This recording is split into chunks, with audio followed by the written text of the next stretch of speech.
तर नमस्कार सर्वांना. आणि आज आपण हेल्दी अशी रेसिपी बनवणार आहोत, ती म्हणजे हरभऱ्याची आणि मुगाची उसळ. तर त्याच्यासाठी हे बघा, मी घेतलं इथं एक दिवस अख्खा भिजायला टाकलेले होतं हरभरा आणि मूग, आणि ते स्वच्छ धुवून घेतले मी 2 ते 3 वेळा. आणि लागणारं साहित्य बघा, एक टोमॅटो कापून घेतला आहे, त्याच्यानंतर कोथिंबीर, हिरवी मिरची बारीक कापून घेतली आहे, आणि हळद, लाल तिखट आणि मीठ आपण चवीनुसार घालणार आहोत, आणि थोडंसं खायचं तेल. चला, इथं आपलं कढई तापलेली आहे, त्याच्यामध्ये आपण तेल घालूयात. तर आपण ही हेल्दी रेसिपी बनवणार आहोत आज. आणि कसे हल्लीचं जंक फूड खाण्यापेक्षा आपण हे घरी बनवून असं हेल्दी फूड लहान मुलांना आपण स्वतः खाल्ल्यानं जसं पोटाचे आजार होणार नाहीत, नाही का. बऱ्याच आजारापासून आपण दूर राहू शकतो घरीच असं बनवून आपण खाल्लं तर हेल्दी फूड्स. हे बघा, आता हे काय म्हणजे स्प्राउट टाईपच आहे हे. आपण हे भिजवत घातलं होतं अख्खा. हां, एक दिवस मी पूर्ण भिजत, म्हणजे काल सकाळी घातली होती मी भिजायला, तर आज घेतलीत मी काढून. त्याला बघ मोड पण आले, त्याला असं मटकी पण आली.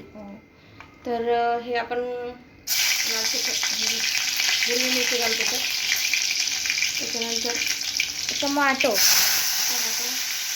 आता धूर पण आली ना. त्याच्यानंतर आपली ही मटकी सोडूयात आपण. हिरवं मूग आणि आपलं हिरवं मूग आणि हरभरा.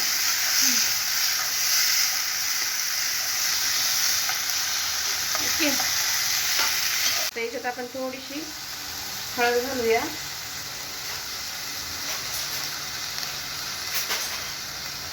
हळद घालून घेऊयात आपण, आणि हे लाल तिखट पण लागेल घालूयात. हे टोमॅटोचं कापलेलं पाणी आहे. ओके, ठसका पण सुटायले ना आता घराला. हे व्यवस्थित आपण मिक्स करूयात. तेलाचं प्रमाण मी कमीच वापरले, कारण आपल्याला म्हणजे हे हरभरे आणि अख्खा जो मूग आहे ना, आपला मोड आलेला, फक्त वाफून घ्यायचं आहे, हे की नाही. हो, हे काय असं एकदम मसाला वगैरे काय ॲड करायचं नाही ह्याच्यामध्ये. थोडीशी चटणी टाकली मी, आणि हळद, आणि बाकीचं हे कोथिंबीर आपण टाकू. आणि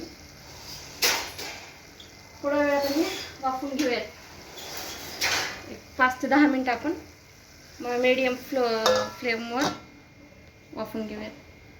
आता चवीनुसार आपण मीठ टाकणार. हो, मीठ घालूयात. एकदा आपण मिक्स करून घेऊ. 10 मिनटं आपण आपल्याला झाकून ठेवूयात, म्हणजे व्यवस्थित मूग आणि शिजायला आपल्या. ठीक आहे. ही मुगाची आणि हरभऱ्याची उसळ तयार. याच्यातून कशा वाफायला लागत आहे, मऊ शिजले. हो, आता मी